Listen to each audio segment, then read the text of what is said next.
ক্ষমতা নিয়েই এই সরকার একের পর এক সাংবাদিককে গ্রেপ্তার করতে শুরু করে। সাংবাদিকদের দোষ কি ছিল?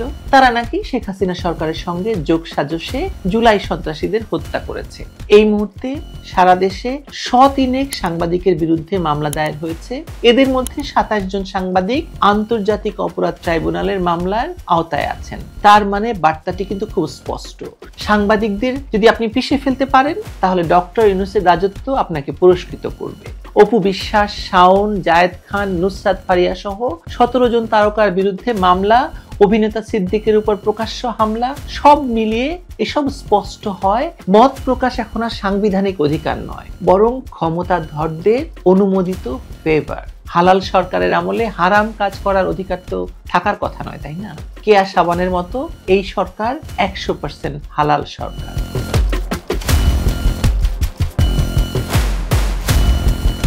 বাংলাদেশে নাকি শেখ হাসিনার আমলে সাংবাদিকতা মৃত্যুবরণ করেছিল, আর আজ ইউনূস সরকারের প্রোপাগান্ডা সচিব বলেছেন বাংলাদেশে সাংবাদিকতার রমরমা অবস্থা। বাংলাদেশের বাঘা বাঘা সম্পাদক, অ্যাক্টিভিস্টরা সেই শেখ হাসিনার আমলের মৃত সাংবাদিকতাকে জিন্দা করতে বিদেশিদের কাছে রাত নেই দিন নেই ধর্ণা দিয়ে পড়ে থাকতেন।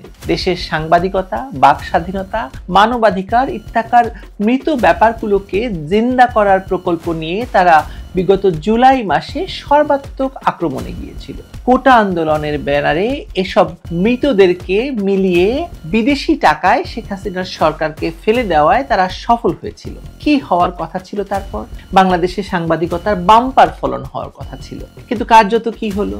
বাংলাদেশে শেখ হাসিনার আমলে যদি সাংবাদিকতা মারা গিয়ে থাকে, তাহলে এখন ডক্টর ইউনূসের জুলাই সরকারের আমলে সাংবাদিকতা বলতে কিছু আছে কিনা সে প্রশ্ন রেখে শুরু করছি। প্রশ্ন করার দায়ে সাংবাদিককে চাকরিচ্যুত হতে হয়েছে এমন কোনো ঘটনা কি বাংলাদেশে আগে কোনো আমলে ঘটেছিল? আপনাদের জানা থাকলে আমাকে দয়া করে জানাবেন। কিন্তু এই আমলে একজন তৃতীয় সারির উপদেষ্টাকে প্রশ্ন করার জন্য সাংবাদিকদের চাকরি কেবল যায়নি, তাদেরকে এখন প্রাণ নিয়ে পালিয়ে থাকতে হচ্ছে। কারণ যে কোনো সময় মব লেলিয়ে দিয়ে তাদেরকে মেরে ফেললেও আপনি আশ্চর্য হবেন না। এমনটি বাংলাদেশে অহরহ ঘটছে এবং এই সাংবাদিকদের ক্ষেত্রেও ঘটতে পারে। ক্ষমতা নিয়েই এই সরকার একের পর এক সাংবাদিককে গ্রেপ্তার করতে শুরু করে। সাংবাদিকদের দোষ কি ছিল? তারা নাকি শেখ হাসিনা সরকারের সঙ্গে যোগসাজশে জুলাই সন্ত্রাসীদের হত্যা করেছে। এখন একের পর এক হত্যা মামলা দিয়ে দেশের সিনিয়র সাংবাদিকদের জীবনকে কেবল দুর্বিষহ করা হয়েছে তাই নয়, আটক সাংবাদিকদের আদালতে হাজির করে তাদেরকেও মব দিয়ে হেনস্থার চেষ্টা হয়েছে। এখনো জেলের ভেতর তাদের সঙ্গে কি আচরণ করা হচ্ছে আমরা কেউ জানি না। ক্ষমতা নিয়ে ডক্টর ইউনূস বলেছিলেন, এবার আমাদের বিরুদ্ধে মন খুলে সমালোচনা করুন। এই তো তার নমুনা। প্রশ্ন করার অপরাধে চাকরি চলে যাচ্ছে সাংবাদিকদের। ক্ষমতা দখলের পর থেকেই একের পর এক গণমাধ্যম প্রতিষ্ঠান দখল করে সাংবাদিকদের চাকরিচ্যুত করে নিজেদের পক্ষের লোকজন বসেও ডক্টর ইউনূস সরকারের শান্তি আসেনি। মজার ব্যাপার হলো, শেখ হাসিনা সরকারের সঙ্গে ভালো সম্পর্ক থাকায় সাংবাদিকদের জেলে নেওয়া হয় কিংবা তাদেরকে হত্যা করার জন্য মব লেলিয়ে দেওয়া হয়, কিন্তু এই সরকারের তাবেদারি করার জন্য সাংবাদিকদের জন্য থাকছে নানাবিধ লোভনীয় পদ, পুরস্কার।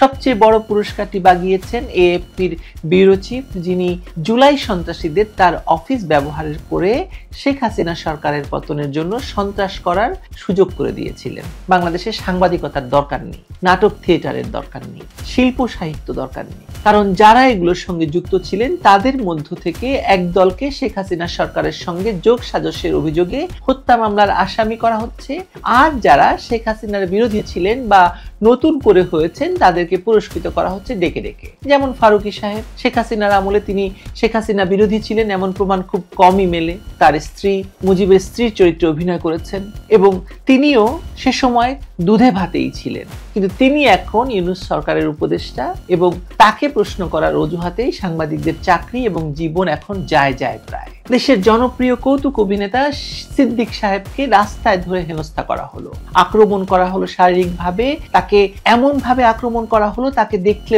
ভয় লাগে রীতিমতো।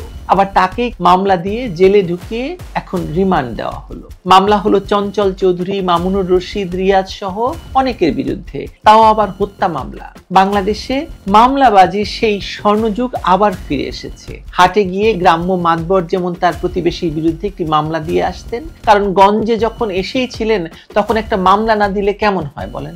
এখনো তেমনি মামলা যেন শের দরে বিক্রি হচ্ছে। আপনি এখনো দেননি, কাল সকালে আপনি চলে যান, দিয়ে আসুন একটি মামলা, আপনাকে কেউ কিচ্ছুটি বলবে না। এই মুহূর্তে সারা দেশে 103 সাংবাদিকের বিরুদ্ধে মামলা দায়ের হয়েছে।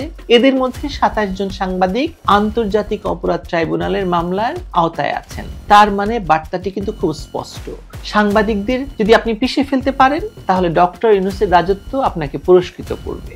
এখন আর কোনো সম্পাদক মন্তব্য কলাম লিখেন না, কোনো প্রতিষ্ঠান বিবৃতি দেয় না। হিউম্যান রাইটস ওয়াচ থেকে শুরু করে অ্যামনেস্টি ইন্টারন্যাশনাল, সকল প্রতিষ্ঠান এখন মৃত, কোথাও কেউ নেই। বাংলাদেশের শিল্প, সাহিত্যে সাংবাদিকদের জন্য অন্তত কেউ নেই কোথাও। অপু বিশ্বাস, শাওন, জায়েদ খান, নুসরাত ফারিয়া সহ 17 জন তারকার বিরুদ্ধে মামলা, অভিনেতা সিদ্দিকের উপর প্রকাশ্য হামলা, সব মিলিয়ে এসব স্পষ্ট হয় মত প্রকাশ এখন আর সাংবিধানিক অধিকার নয়, বরং ক্ষমতাধরদের অনুমোদিত ফেভার। সম্প্রতি অবশ্য রিপোর্টার্স উইদাউট বর্ডার্স বলেছে বাংলাদেশ আজ সাংবাদিকদের জন্য একটি বিপজ্জনক দেশ।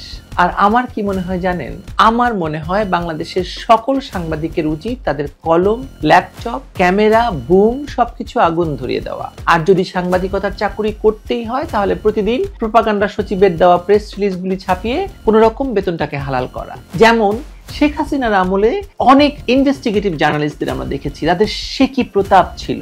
বিগত 8 মাস ধরে তারা কোথায় আছেন, তারা কি আদৌ সাংবাদিকতা করছেন কিনা সেটা অবশ্য আমরা জানি না। আর শিল্পী, সাহিত্যিক, অভিনেতা, অভিনেত্রীরা হয় পালিয়ে বেঁচে থাকুন, না হলে ক্ষমতার বন্দনায় রাস্তায় নৃত্য, গীত, নাটক শুরু করতে পারেন। তাতে যে কাজ হবে তার কোনো গ্যারান্টি নেই।